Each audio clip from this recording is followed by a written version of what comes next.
Estamos de volta com o seu programa Opinião, que hoje fala sobre o direito do consumidor. Quem nos tira as dúvidas hoje, quem está aqui batendo papo com a gente, é o advogado Lucas de Assis. Lucas, chegaram várias perguntas aqui e nós vamos começar então por elas porque tem muitas perguntas aqui que está dentro daquilo que nós vimos mesmo abordar com você aqui, tá bom? Eu vou falar aqui, a Valéria do Morro Santana, ela pergunta o seguinte: é certo o estabelecimento cobrar multa por perda de comanda de consumo? Valéria, não só não é certo, como é uma atitude bastante errada. A comanda, ela serve para quê? Para que você consiga acompanhar o seu consumo, mas o vendedor, o dono do restaurante, do bar, ele tem a obrigação também, enquanto você está no estabelecimento dele, de controlar aquilo que você está consumindo. Não pode ser uma obrigação do consumidor guardar uma comanda daquilo que ele consome. Se eu perder a comanda, Valéria, ou se você perder a comanda no caso, a sua atitude vai ser o seguinte: caso ele não tenha feito o registro do que você consumiu, você vai chegar e falar: olha, eu, Valéria, estava aqui no seu bar, no seu restaurante e consumi uma refeição e um refrigerante, pode me passar o valor. Jamais a cobrança da multa. Por quê? Porque não pode ser um encargo, uma obrigação do consumidor ele ter essa comanda para ser como algo que ele tem que guardar e zelar. É dever do fornecedor, do dono do restaurante, fazer também o seu controle. Então, não é para pagar multa nenhuma não, tá? Ouviu, Valéria? Não pague multa. A Carla, do Alto das Dores: o consumidor é obrigado a pagar 10% de garçom e couvert artísticos em bares e restaurantes? Perdão, qual o nome Carla. dela? Carla, Do Alto das Dores. esse pagamento também ele é facultativo. Alguns estabelecimentos hoje, até de modo até bastante educado, já perguntam antes de lançar o valor final da conta se o consumidor quer que os 10% constem. Esse 10% ele tem, né? Espera-se que o empregador repasse esse valor aos seus cozinheiros, garçons, ele vai a título de gorjeta, né? Mas o pagamento também ele é facultativo. E, bom, geralmente acontece que o consumidor, quando ele sente que dependendo não foi tão bem servido, o garçom falhou um pouquinho aqui e ali, ou a comida não veio tão boa quanto se imaginava, ele tem essa costume de às vezes pedir tirar o 10%. Não precisa ter vergonha, pode solicitar. Caso já tenha até a notinha aquela notinha que vem com a discriminação total dos valores, já veio 10%, pode pedir para tirar, sem constrangimento. No máximo, aí não tem como evitar, né? A pessoa vai fazer uma cara feia para você, mas isso a gente tem que aguentar às vezes, né? O João Carlos do Alto da Cruz: posso me arrepender de uma compra pela internet após 7 dias? Quais os meus direitos? Olha, João Carlos, o direito de arrependimento ele está previsto no Código de Defesa do Consumidor, bem expresso, e ele fala que em compras realizadas no domicílio do consumidor ou fora do estabelecimento, ou seja, você não compra na loja presencial, na loja física, você tem um prazo de 7 dias para arrepender por qualquer motivo. Bom, cheguei aqui, na verdade não era isso que eu queria, eu comprei aqui um tênis modelo tal, pensando bem, não quero mais o tênis. No prazo de 7 dias, desiste da compra, arrepende, perdão, da compra. Passados 7 dias, não tem como você arrepender mais. Você pode talvez negociar com a empresa, algo do tipo. Ou, caso seja uma situação que você está passando, se tiver algum vício no produto, aí sim, você continua no prazo para reclamar. Mas arrepender sem razão, arrepender porque não quer mais a compra, realmente são 7 dias. O Sandro, aqui da Vila Aparecida: meu nome foi inserido indevidamente no SPC. O que eu devo fazer? Posso entrar com o processo por danos morais?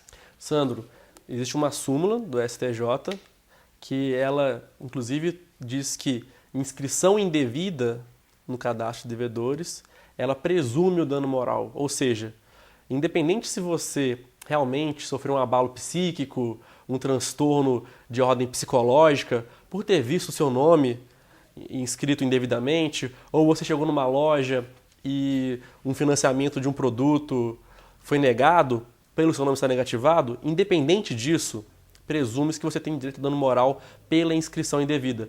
É dever da empresa ela agir de modo claro com o seu consumidor e jamais submetê-lo a situações constrangedoras.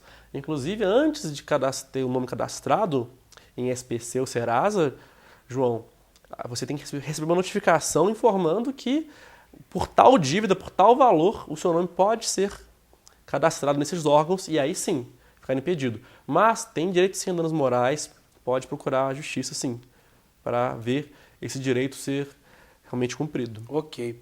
O Flávio aqui de Saramenha. As dívidas depois de 5 anos caducam ou prescrevem? Essa pergunta ela parece uma pergunta de teoria geral do direito, né? Varia muito de qual área nós vamos abordar, mas via de regra sim. Via de regra, passados 5 anos, as dívidas de obrigações diversas, elas prescrevem. Isso é no Código Civil já, né? Então, de fato, caso você tenha uma dívida fundamentada num título, num documento e passou o prazo até de 5 anos, vou dar exemplo de um cheque, por exemplo. Um cheque, após o prazo de você executar o cheque em si, depois que o cheque já está vencido, ainda assim você tem um prazo de 5 anos contado desse fim do vencimento do cheque para promover uma ação em que você pode exigir esse valor. Mas, contados 5 anos, aí tem que olhar caso a caso. Não tem como afirmar aqui qual que é o início do prazo do que o telespectador quer saber. Mas aí tem que ver o prazo inicial, onde começa o prazo prescricional a correr. Se passar de 5 anos, de fato, esse valor em si, por esses meios, não pode ser mais cobrado. Ô Lucas, aconteceu comigo. Eles pararam. Teve um banco que me ligou, e não foi nem um banco, foi aqueles escritórios de cobranças que me ligou de uma dívida de 2001. Começou no final de 2011 e paulatinamente vem acontecendo isso. Até que no início desse ano eu fui bem grosso normalmente a gente foi bem grosso com o cara. Eu falei assim, olha, se vocês voltarem a me ligar, eu vou acionar você na justiça. Porque eu tenho certeza que eu paguei essa dívida. Essa dívida, eu quitei essa dívida. Só que eu não tenho mais os recibos. E eu, passeando pelo Código de Defesa do Consumidor, eles falam que eu devo guardar os recibos por 5 anos. Todo tipo de recibo, conta de luz, telefone, tudo. E realmente eu não tenho mais, porque isso foi em 2001. Começou em 2001, já tinha mais de 10 anos. Eu não ia ter esses negócios. Só que aí no final, mas você que tem que provar. Eu falei assim, não, quem tem que provar a dívida é você. Ainda falei, vamos para um foro que é a justiça. Vocês podem mencionar na justiça, que aí nós vamos para o problema. Um caso como esse, o que a gente deve fazer? Igual ele falou, mesmo que o cara tenha pago, como é que o cara vai guardar aí quase 10 anos depois recibos, uma vez que a gente muda, a gente faz muito limpeza nas nossas gavetas. Como é que agir numa situação como essa? Sim, de modo uma precaução geral, você tem que, de qualquer forma, quanto a isso, guardar sempre os recibos no prazo realmente de 5 anos, porque o recibo ele é a prova do pagamento. É um modo que você tem que para mostrar, caso venha o credor, o antigo credor, né, reclamar com você alguma coisa, poxa, mas até aqui está pago. Inclusive, caso venha uma cobrança de uma dívida que você realmente não é o devedor, essa dívida você pode cobrá-la posteriormente e até pedir o valor dela em dobro. Mas é uma cobrança indevida. Isso acontece muito, às vezes, quando você tem um cartão de crédito, e você cancela o cartão de crédito, e quando o cartão de crédito costuma ser vinculado à sua conta corrente, isso é mais comum ainda. Você cancela o cartão de crédito, você mantém só a função débito, a função conta corrente, e de repente chega uma fatura na sua casa cobrando uma anuidade, e você, poxa, mas realmente eu não estou mais com um contrato de cartão de crédito. E é uma dívida realmente indevida. E essa dívida você pode realmente cobrá-la em dobro. E isso acontece muito rotineiramente. Se você receber uma fatura que você julga que ou você já pagou ou você não deve ela de modo algum, você nunca celebrou uma relação contratual com tal fornecedor, com tal empresa, pode procurar saber com algum advogado, caso a caso, né?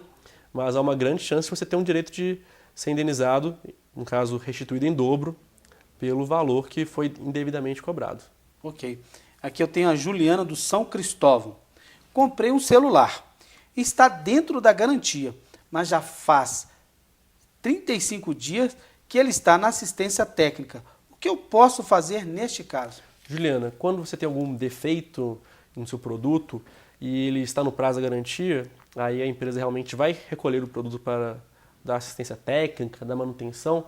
Fim dos 30 dias, passados os 30 dias, você vai ter a opção, ou você vai realmente solicitar que a empresa substitua o celular por outro modelo igual, para que você não tenha prejuízo, aí a empresa vai ter que te dar um outro celular, outro modelo, ou você pode pedir também, tudo com base no Código de Defesa do Consumidor, a restituição do valor integral.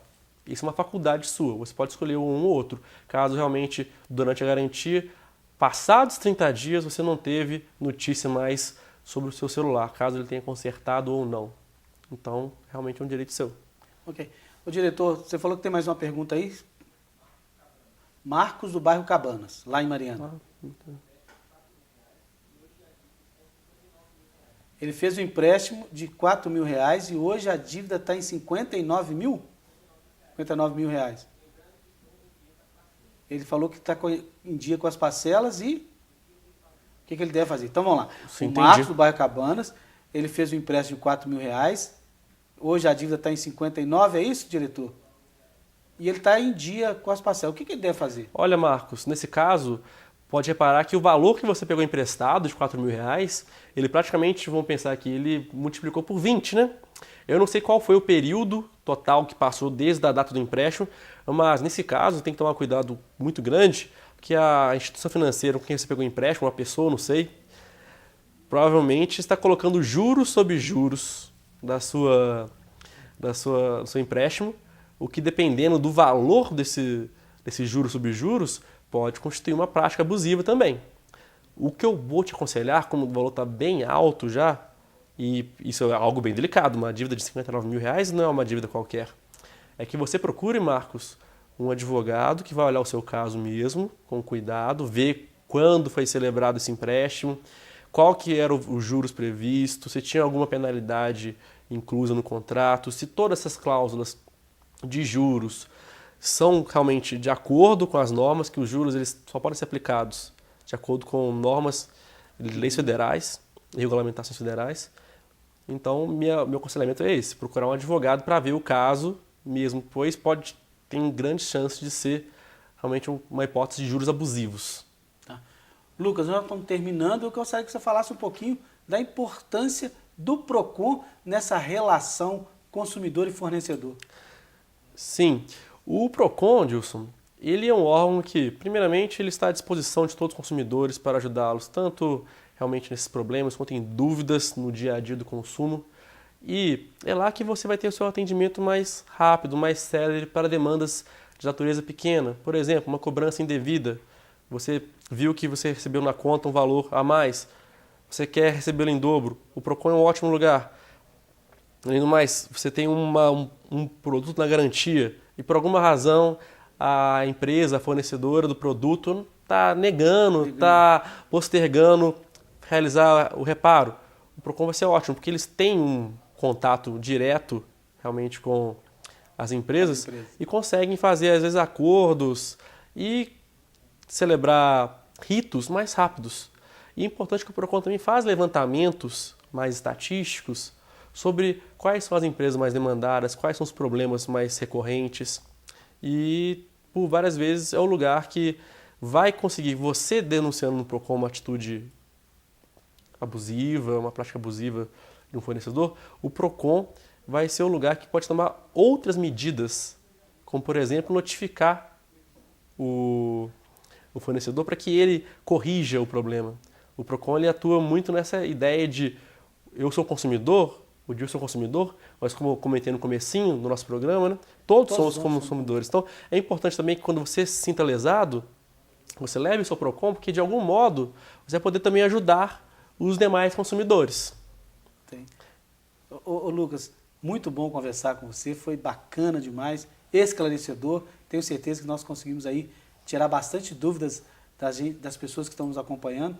Quero te agradecer mais uma vez por estar aqui falando desse assunto tão importante que é o direito do consumidor e dizer para você, volte mais vezes, porque o programa Opinião e a Top Cultura sempre estarão de portas abertas aqui para para te receber, tá? Muito obrigado. Dilson, eu que agradeço a oportunidade, fico feliz por estar aqui hoje, espero que tenha sido proveitoso o programa, assim, que as pessoas tenham suas dúvidas esclarecidas e, como conclusão final, né, procurem conhecer seus direitos, até trouxe aqui para mostrar o Manual e Código de Defesa do Consumidor, você consegue baixar isso aqui na internet ou solicitar por meio da sua associação de bairro, pelo seu clube, peça algumas edições, distribua pelo seu bairro, tire um dia para ler um pouquinho sobre ele, ele é de uma linguagem relativamente fácil de entendimento, não precisa ser um bacharel em direito, e muito importante porque nós estamos cada vez mais fragilizados nessa relação que a todo momento somos bombardeados por propagandas, temos que comprar as coisas,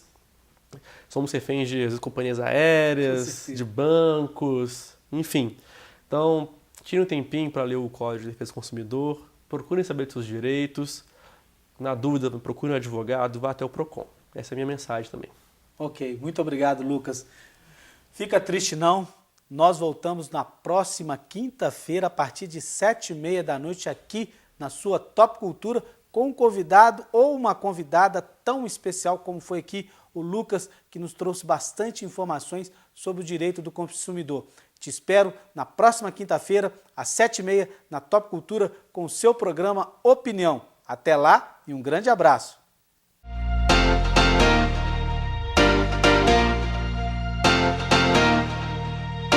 Top Cultura, 21 anos com você.